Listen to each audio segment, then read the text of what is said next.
Okay, and welcome to the first ever episode of the Long Island Retro Gaming Podcast. Today we have two special guests from our community here. We have Brendan Good evening, all.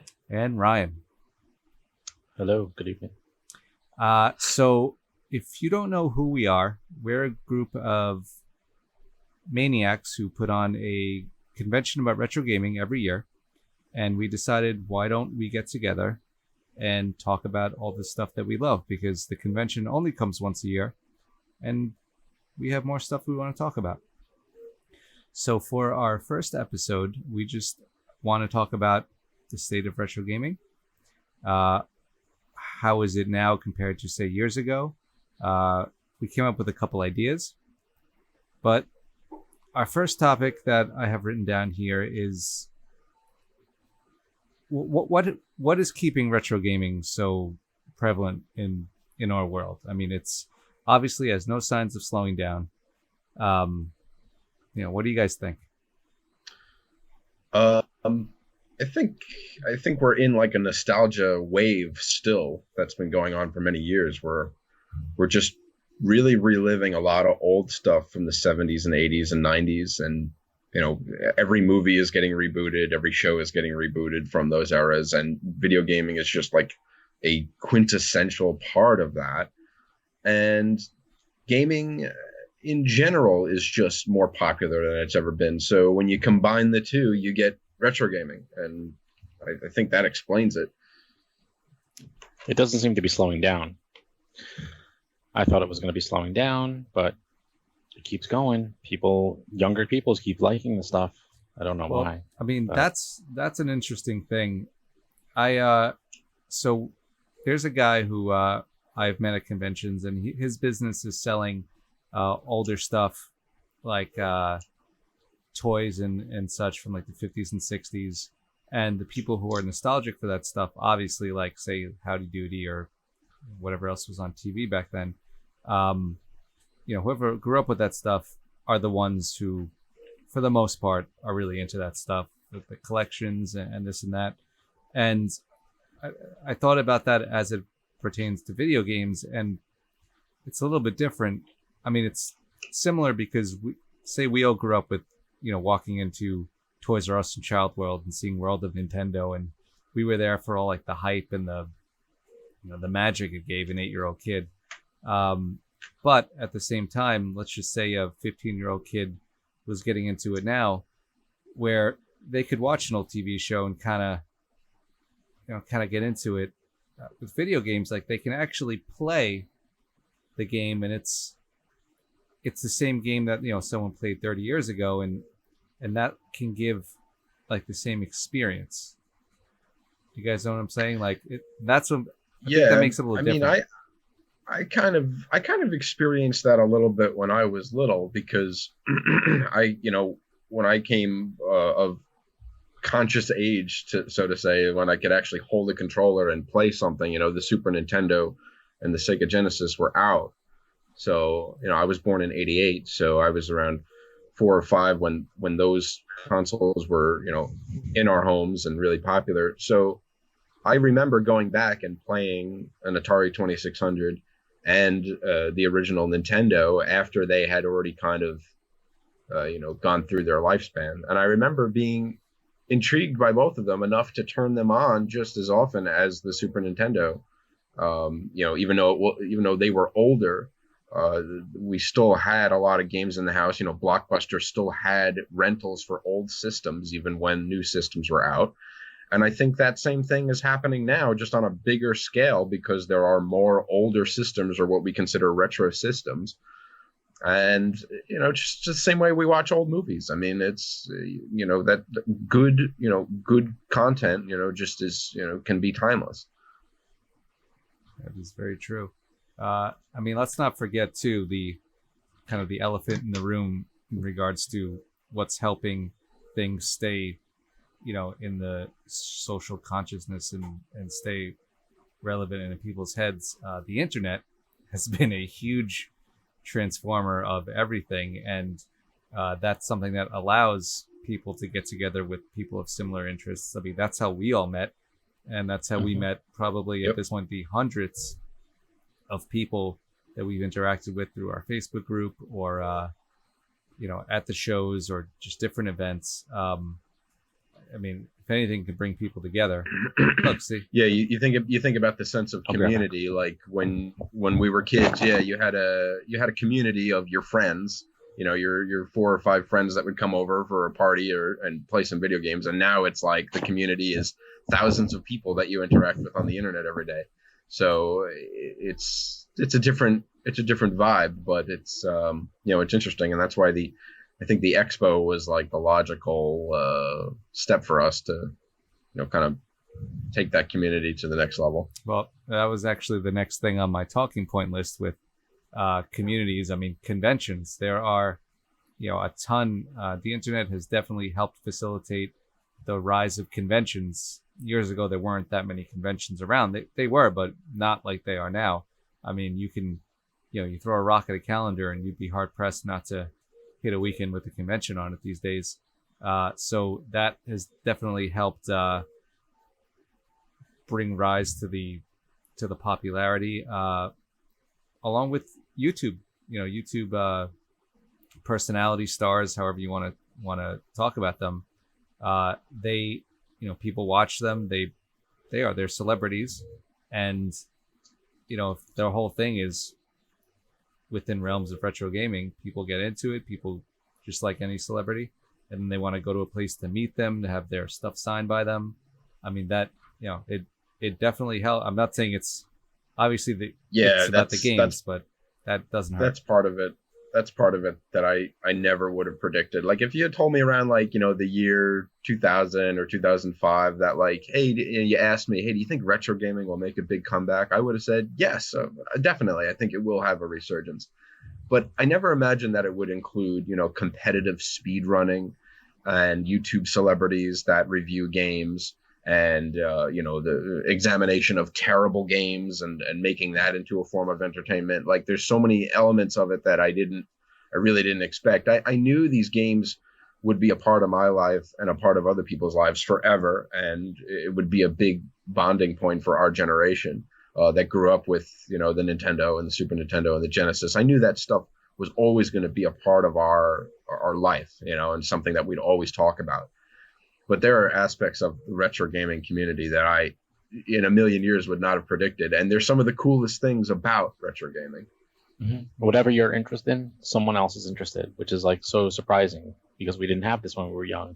You're like, nobody's into this game, or nobody's into this console. Nobody cares about these obscure things. And now there's hundreds, thousands of us. Yep. Yeah, we all had a game. We all had a game when we were little that I was a big fan of Dynamite Headdy on Sega Genesis, right? And my friends would be like, "Why do you like that game so much?" Like that was it was like, "Oh, it's the game that Brendan likes," and nobody else really liked it. And now, whenever Dynamite Headdy gets brought up on Facebook or something, the thread is 100 comments long about everybody that loves treasure games and that game specifically, and and it's like finally someone likes the game that I like. It feels good because it's like that validation. I'm not so as weird as I thought I was. Because lots of other people like me. So I mean, let's not forget too. I think to all of us and a lot of other people, retro gaming was never really a thing.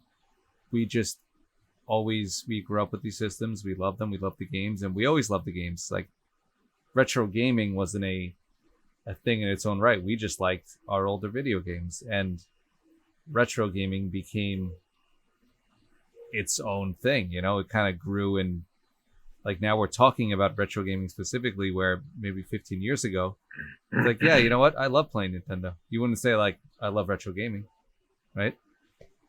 Yep. So kind of weird. So that's so I guess our intro of the state of retro gaming is that it's doing pretty damn good. Yep, it's not going anywhere. And it's a fine time if you're a quote unquote retro gamer. It's a good time to be here. There's almost too many options on what you can do. Things you can watch and things you can learn and things you can play. I mean, it's a little overwhelming. Well, I mean, the last couple years has seen a rise to accessibility to playing. So let's say you were a guy who or gal who grew up with the NES and you haven't played in 20 something years, and you're like, oh man, I'd really like to get Super Mario or Zelda or something, play it. Even past 8 to 10 years, probably even less. You didn't have a ton of. You had some options, but they weren't. We're all purists, but they weren't the best options. You had those really crappy clone systems, and just in the past couple of years, you have things like the mini systems, which I think are phenomenal. I mean, they're cheap, they work very well, they're easy to get, and I think everyone's favorite thing about them is that they aren't gigantic pieces of shit, which a lot of those systems have been. Thank God Nintendo did it right, because they were the first one out of the gate with the NES Mini. They put a lot of care into it, and it was a complete success. And now, that led to the SNES Mini, and now these other systems. And I think Sony is hopefully learning from their faults with the PlayStation One. Yep. But yeah, the fact that it turned into a whole ecosystem now is pretty awesome. Yeah, I think the success of the mini consoles is just it really kind of makes it clear that the game manufacturers, the companies, really listened to the retro gaming fans, and they understand that there's a market for this, that this truly is back, and people still care about and want to play these games. And Ryan's right. I mean, Nintendo really did it right from the get-go. And it's interesting to see that people are with their 4K televisions and the super HD look of modern LCD and LED screens are still totally cool playing an old game. And the HDMI out on these mini systems looks phenomenal, but there's no snobbery when it comes to the graphics. If anything, people appreciate it more because of how it looks. Do you guys remember the first time you plugged an old system into when LCDs first came out, any flat panel, and you're like, oh my God. Yeah. It's pretty wretched. Yeah. I'm kind of ashamed to admit that for a while I had a plasma screen in my house, and I had all my systems hooked up to it. Believe it or not, I didn't even have a switch sort of switcher. And I RF daisy chained into my plasma screen. So not only was I'm on a plasma screen, but I was actually using an RF, which my plasma screen still had. And I can't believe you're admitting this. It looked terrible. I mean, it looked terrible. Bear in mind, this is when I first dug out my systems after forever and finally hooked them up. I was like, well, this is how I remember hooking them up back in the day. So I guess this is how I have to do it. Brendan, but now you're a purist. So. I never knew you were a filthy animal. So I know. Yeah, bad times. And now I have, I only play stuff on CRTs if possible. Well, I have something to admit to you guys. I just got rid of my CRT because the upscaler market has gotten much more affordable, and there's so many more options out there that I'm actually going to try using just upscalers. I had a PVM, and I got rid of it probably a year or two ago, just mainly for space reasons. I have a very, very small. That's what it comes down to. Yeah. I mean, if you guys see behind me, this was my gaming room. This is what I had to work with. I mean, in addition to all right, so we were talking about the mini systems, which are great. And Brian, you just moved us on to the next. You could stay on that topic. It's okay, no rush. The next area, which is the availability of mods. There's for certain systems, there's HDMI mods, and if there's not an HDMI mod, there's probably some type of really good RGB mod that you can hook into an upscaler. I mean, that is a lot of accessibility, and it borders on the enthusiast level, but I mean, it's definitely available. Well, it's becoming more mainstream, though. I think that's what we're seeing, and I think you're going to see more of those types of options come out in Best Buys and Walmarts. I mean, we're not quite there yet, but there's plenty of the older systems out, and if you're not going to get a mini system because maybe it doesn't have the games you want, but you still have that old stuff sitting at home, you're going to be able to buy these things off the shelf and not just have to take chances online, because there's a lot of crap out there too. There is a lot of crap. Yeah, I think when we talk about retro gaming as a whole, you can point at different sectors. You know, you got your speedrunning group, you got your YouTube review guys, you got like the gaming historian types. But really, one of the sections is, you know, modding old systems, coming up with the perfect setup, whether it's an RGB mod or an HDMI mod or a SCART mod, and you know, getting these old systems to look as good as they possibly can on a PVM, on an old CRT, on a plasma screen, an LED screen, an LCD screen, you know, what have you. There's a whole like there almost seems to be like a community, like a subculture of just that within retro gaming, where it's not even about playing the games; it's just the challenge of getting your setup complete, where everything is hooked up simultaneously at the highest possible quality with the best possible refresh rate. And again, another area that, you know, me, who when I finally got back into retro gaming, who was just plugging in RF cables, another area that I didn't expect to become such a big bubble of, or a big subculture within retro gaming. Oh yeah. And it's really that hole goes really deep, right? Like, measuring lag. Like there's a device that I know Bob from Retro RGB uses it. It's like it'll check the lag of your display to make sure you're getting as close to 0 second as possible. You know, I'm amazed how much I've learned just about how technology works and how televisions and how old televisions works, how new televisions work based on what these guys are doing. You know, where they're measuring frame rate, where they're explaining what frame rate is, where they're showing you that, you know, at all times your TV is actually flickering so fast that your eye can't even see it. And when you start to understand that stuff, you see how it plays into not only how the games look on the screen, but also how video games work to begin with. You know, where you know, basically video games are tricking our eyes into, you know, into believing what we see. And it's incredible. And also just the amount of products, the homebrew products that are available to buy. I mean, some of the stuff, I'm more tempted to buy that stuff than I am to buy actual games at this point. Yeah.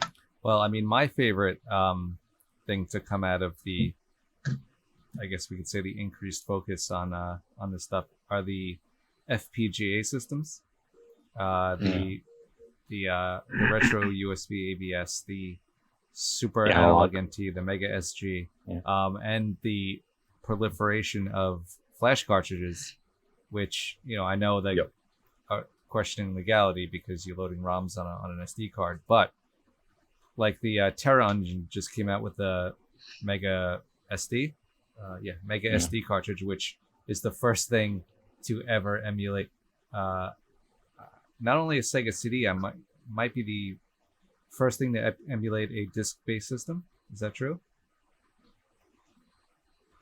I know the PC Engine one came out. I don't remember if that was before or after the Sega one, but the PC Engine mod came out, like an add-on adapter, basically. Oh, that booster. Yeah, and that came out that supported all the PC Engine CD games via flash card. So or not flash card, via SD card or USB, I forget. But so that might have been the first, but I'm not 100% sure which one came out first. It's really similar. Really awesome.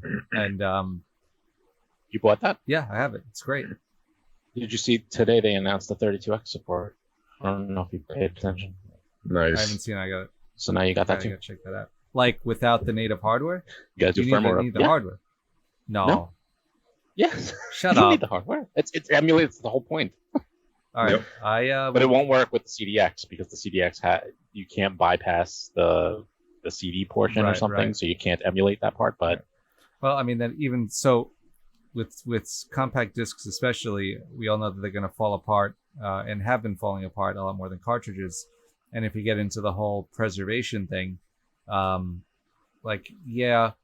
it's cool that we have we have things ripped and we have ISOs of games and everything for preservation, but you know, your emulator is never going to be what hardware was, and it's a great I'm just so happy they came out with it. But these aren't emulators. That's the thing, because I don't want to emulate my hardware. I don't want that Retron crap. Exactly. I want the FPGA because and I'm not an expert on this, but the YouTubers have said that this is the real deal, Yes. because it is So for anyone emulating the hardware exactly, because it's basically the same for thing. anyone who doesn't know what FPGA is, it stands for Field Programmable Gate Array, and what it is, it's computer chips inside of the system that are programmed to act exactly like the original hardware in an old system. So let's just say the Super Nintendo one, the Super Analog NT that Analog came out with. It's not the original SNES computer chips inside of it, but it's hardware that's programmed to act exactly like the chips. So Right, the software will never know. right. Software, knows. it's the same slowdown, the same. It acts 100% like it was playing on original hardware, and it's phenomenal. But then they're able to bake in modern features like HDMI output and maybe different visual filters, or virtual USB put in a high score thing in the menu, and where you could like connect it to the PC and connect to their scoreboard for different games, which is absolutely amazing. Awesome. Mm-hmm. Yeah, that stuff is again. I'm amazed that it's. I feel like we're still ramping up. Like, where is it going to go next? For me, I've always been a hardware guy. I like the original consoles, and so I definitely am more in the EverDrive camp. So I like holding the original controller. I like turning on the original system. But when it comes to the games, I'm like 100% an EverDrive guy. It's, to me, game collecting has gotten very expensive. It's gotten very competitive. It's gotten it just, compared to the convenience of an EverDrive. And I know, I was a purist for a couple of years there when I was really hardcore collecting. But once I got that first EverDrive and I could just sit back and rifle through different games, and it still felt the same. I was like, this is just the way to live. I'm sorry. It's just, this is what I've been waiting for. And like, since then, I think I've bought like 5 or 6 different EverDrive systems. Oh my God. But they're great. And the support for them like is also incredible. Like, they keep updating either the firmware, or they actually update the hardware, and they release new versions of the things. And but I've legitimately encouraged people that are just getting into retro gaming, and they want to get a Super Nintendo. I just tell them, I'm like, buy the console. It's not going to cost you that much, and just get the EverDrive. But then they gotta upscale the console. So it's you gotta keep in all these things. You know what I tell people? Like, how much do you want to spend? Just look on the side of the road and find a 20-inch CRT. Yeah. Just it all comes down to preference. I mean, some people are perfectly content playing retro games on their laptop and just using just a legit emulator, and that's fine. There's a lot of, I think there's a lot of elitism in the retro gaming community in certain pockets where if I'm more of a purist than you are, so you got to do it my way.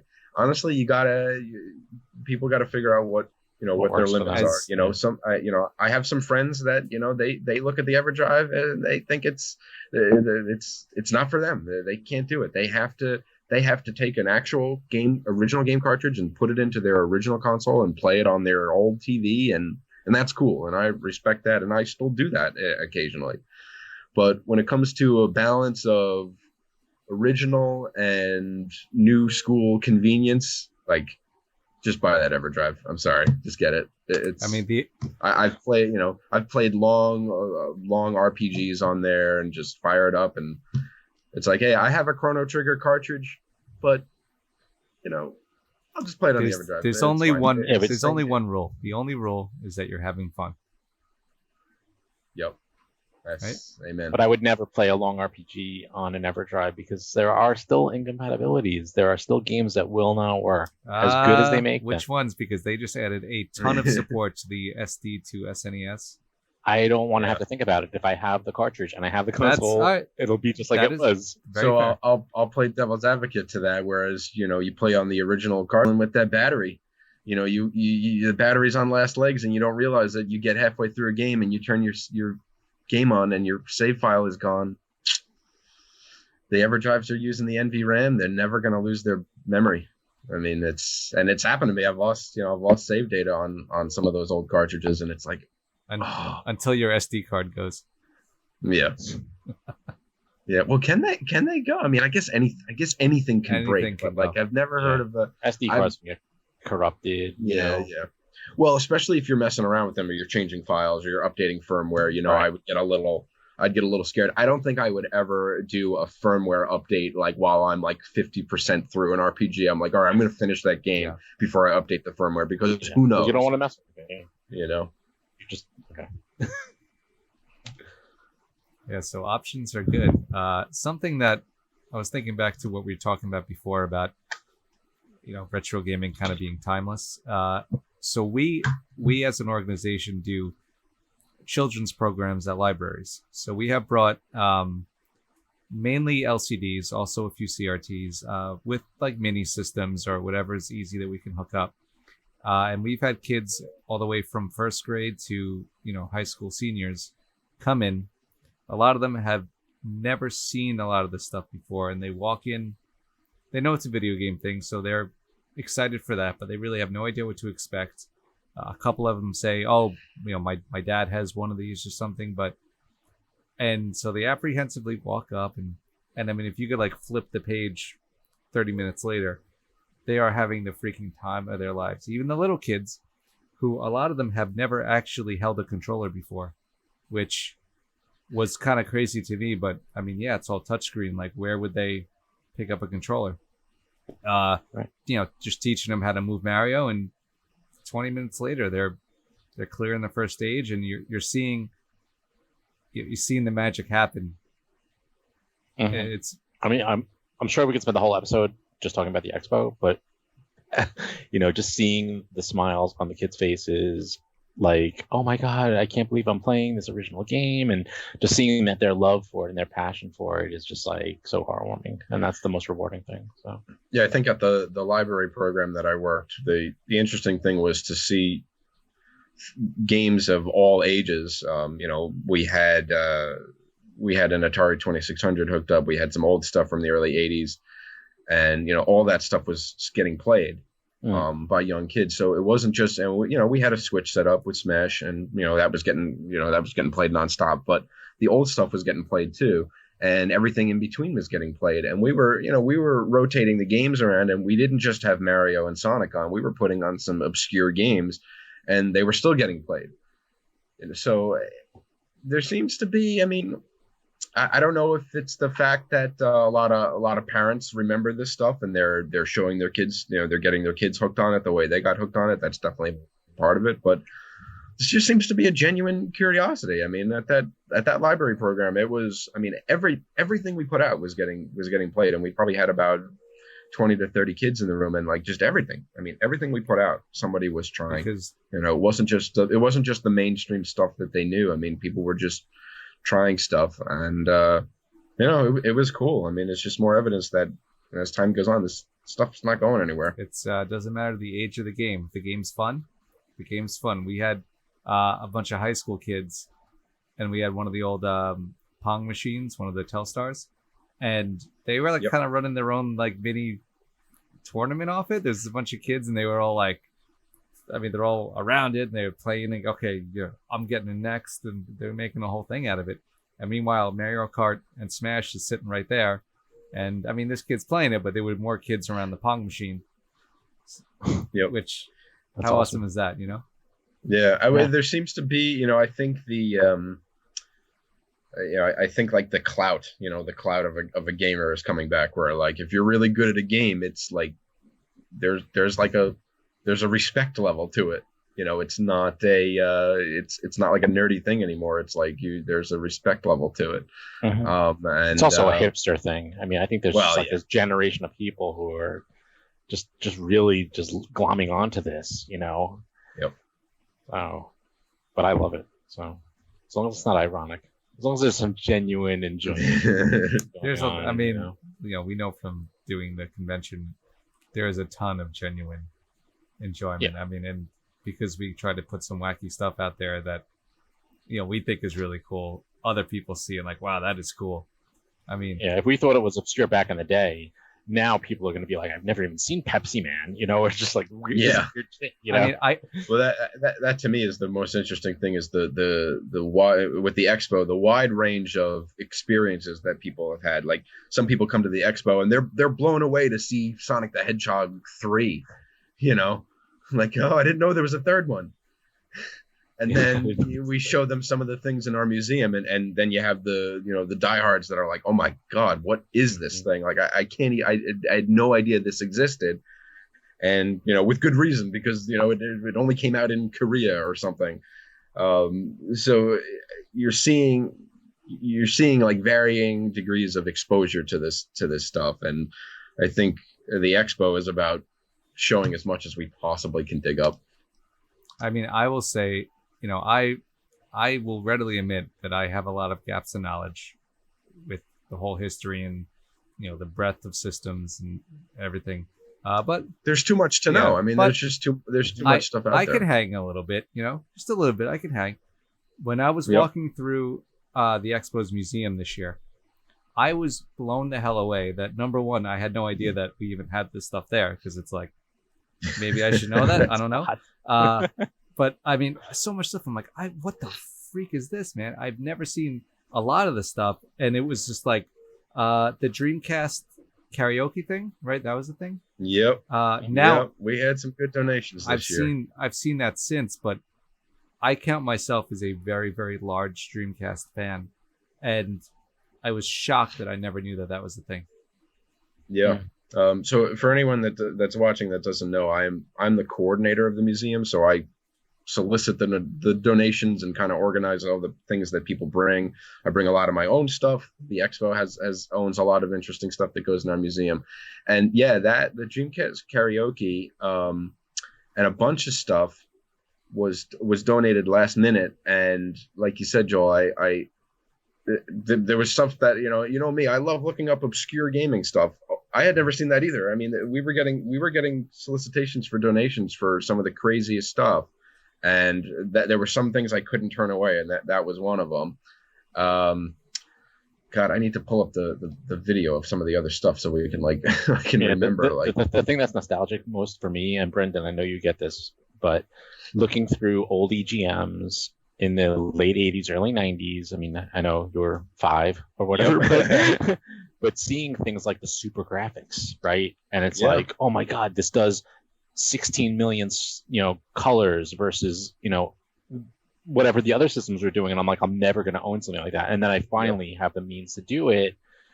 And I almost think of my game room as sort of like a traveling museum. Things kind of move into the game room. I get bored of them and then they move on, and I know my super graphics is out there. And I think you have my CD32, which is, but it's like getting a hand of those old systems, which I only read about because I never had the means to get those things back in the day. They were barely even available. And then that was the aspect of how we got teased with a lot of stuff that was supposed to come over from Japan and didn't, or games that didn't get finished, and it came out in Japan but didn't come here. And I think in the last 2 or maybe 3 years, like the importing stuff from Japan for people's collections has just gone through the roof.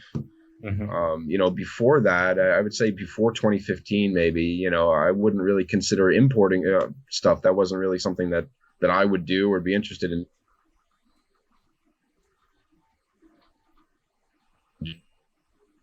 Or have import stuff in their collection. If you don't have import stuff in your collection, it's almost an anomaly. And that's when it comes to the museum level stuff. I mean, that's the stuff we're looking for, and not just stuff from Japan, but stuff from other countries. Just obscure stuff. Like, I don't know. I don't know if we had a Pippin this year, but we definitely need to add one year because I want to see what. The failed. Like, what was Apple's effort? Like, I just want to see the boot screen. I want to see how the game's played. I want to hold the controller. I just want to get that nostalgic feel. Like, okay, put myself in the chair when I was playing this, like when it came out. Like, even though it's just we had the opportunity to buy a Pippin, but it was a little expensive. So if the Expo Museum is going to if the museum budget is going to get blown on one thing, we could probably swing the Pippin.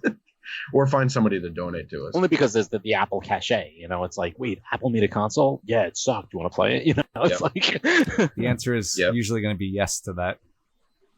Yeah. So I pulled up the video that I took of the museum. I'll give a shout out to Eric Hale or Eric Haley. Sorry if I'm pronouncing his name wrong, but he's the guy that brought the Dreamcast karaoke. He brought a lot of good stuff, but that was definitely one of his. Thank you, Eric. Yeah, awesome. He brought some great stuff, and I got the feeling from him that he's going to be back next year to bring us some cool items. So cool. Yeah, I mean, that. But back to my earlier point, I mean, that's the kind of thing that we experience as the organizers of the expo, is that we see the full gamut of reactions where people are excited just to see Mario and Sonic. They haven't seen the original Mario for 20 years, 30 years, and they finally get to play it again with their kids. Mm-hmm. And then you have, hey, here's the Dreamcast karaoke. Here's a Commodore PET playing Space Invaders. The really deep nerd stuff. Yeah. And so, but even the deep nerd stuff goes deeper. It's like, oh, you like Mario? You want to get competitive? You want to do speed run? It's like you can keep going and going and going, and there's gonna be people there. There's gonna be an audience. There's gonna be a scene around every aspect, and it's just mind blowing. Yeah. It's always interesting to see what gets the most attention. And like 2 years in a row, Hotel Mario on the Philips CDI is one of the most played games in the museum. It's the only game Nintendo history. It's like it's the only game that we put on the CDI. We have some of the Zelda games. We put them on. Nobody plays them. Yeah. But you put Hotel Mario on there. There's someone in front of the CDI the entire time. I don't know why, but people just need to play. People just want to play that game. That weird offshoot Mario game. It's on the entire expo and people are playing. I mean, I think that this speaks to talking about retro gaming today, and as long as the game is fun and blah blah blah. Part of people like us who put on the show, and like this is part of our enjoyment of retro gaming, right? Because like now this is another aspect of like getting your setup optimal and collecting games or getting EverDrives or we get to have the unique experience where we get to put all these things in front of people. Like Brendan, due to your efforts, you put things in front of me that I've never seen, and I got wowed, right? I mean, think of what all the people come walking in the door, just looking around, but like, look at that, look at that, look at that. I mean, that's a huge part of the fun of this, for me, and I know for you guys too. Yep. Yeah. Like I said, I'm just amazed at how many avenues there are to go down with retro gaming and obscure gaming, especially. Like I still will stumble upon something on eBay or Wikipedia that I'm like, well, here's a whole console that I've looked for this stuff. I'm actively seeking it out. I want to see every console there's to see. And still to this day, I find stuff. I'm like, that exists. Like, how did I never know about that? How did I miss this? Like, I've made the this is one, like my main priority in the hobby is this obscure stuff, and it's just like, no, didn't know about that. There's another one to the list.